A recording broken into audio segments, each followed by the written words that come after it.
आज हम लोग क्लास 10th के फिजिक्स का पहला लेसन पढ़ेंगे। इस लेसन के नाम में क्या है?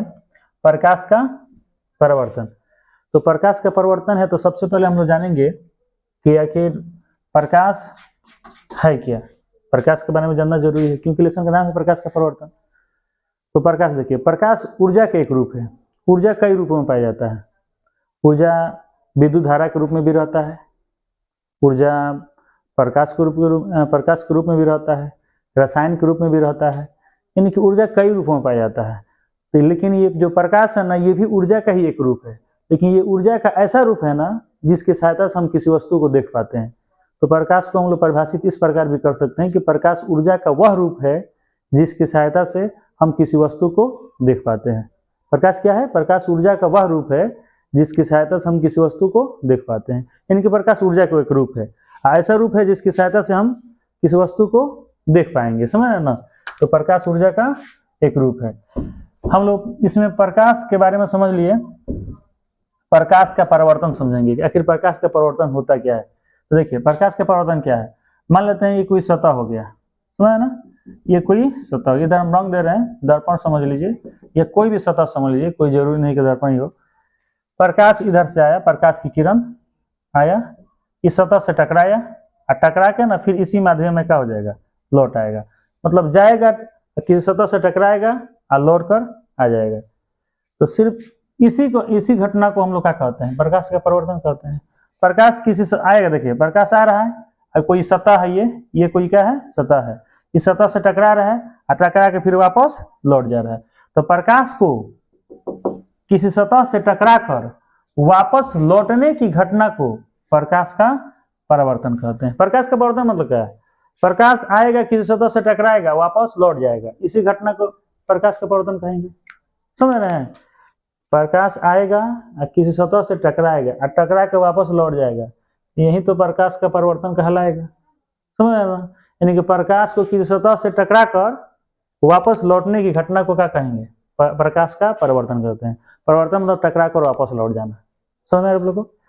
तो ये प्रकाश का परावर्तन हो गया। प्रकाश के परावर्तन के कुछ हम लोग ये एक क्वेश्चन पूछा जाता है कि प्रकाश के परावर्तन के नियम को लिखें। प्रकाश के परावर्तन के नियम। तो प्रकाश के परावर्तन के नियम को समझने के लिए ना आप लोगों को थोड़ा सा क्या करना पड़ेगा? ध्यान देना पड़ेगा, बढ़िया से समझ में आ जाएगा, हमेशा के लिए याद हो जाएगा। तो देखिए, प्रकाश मान लेते हैं ये कोई दर्पण हो गया या कोई भी सतह हो गया, ठीक है। प्रकाश आया, सतह से टकराया और टकरा करके वापस लौट गया ना।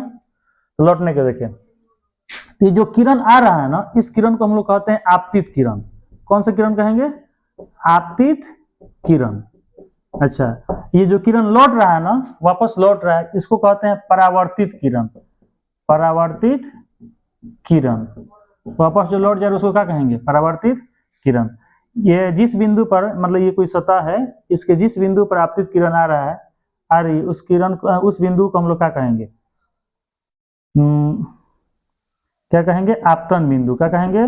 आपतन बिंदु। होगा? अच्छा,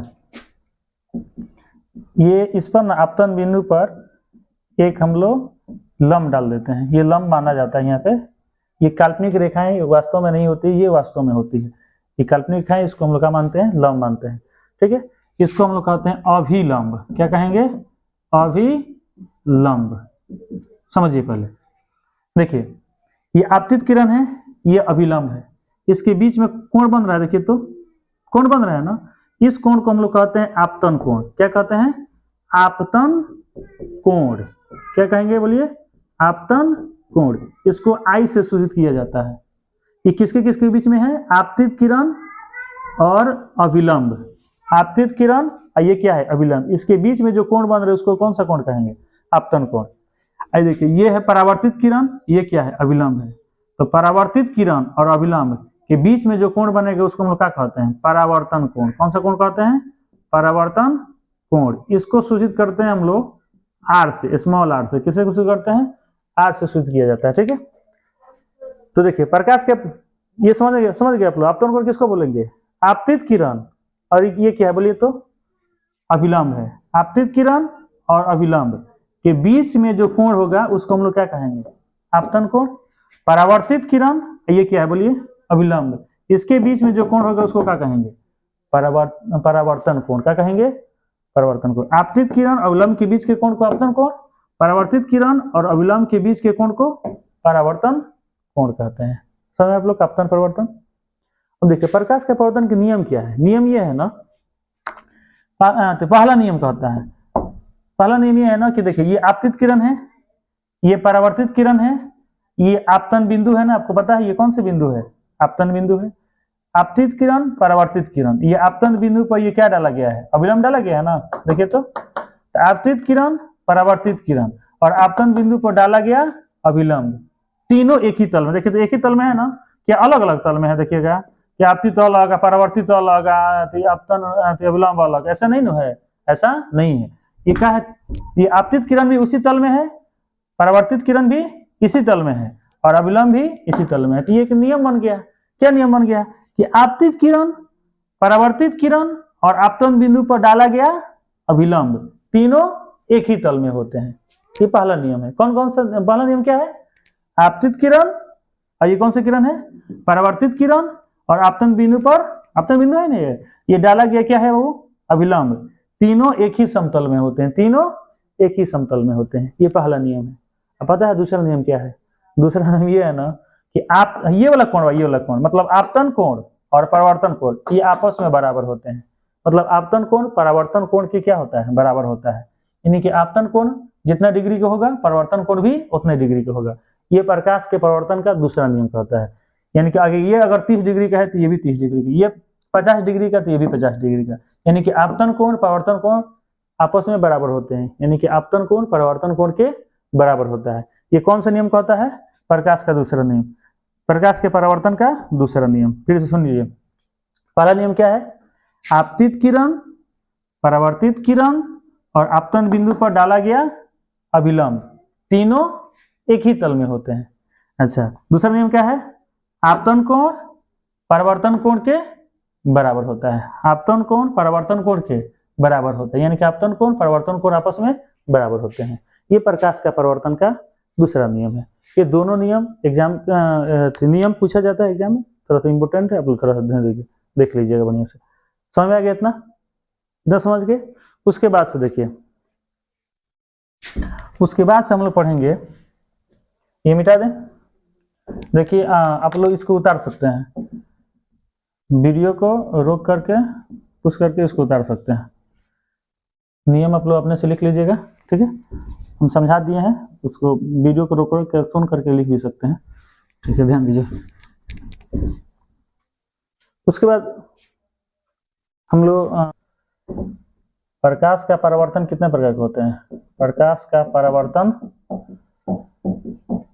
2 प्रकार के होते हैं। एक होता है नियमित परावर्तन। एक क्या होता है? नियमित परावर्तन। दूसरा होता है विसरित परावर्तन। विसरित परावर्तन, एक नियमित परिवर्तन होता है, दूसरा क्या होता है?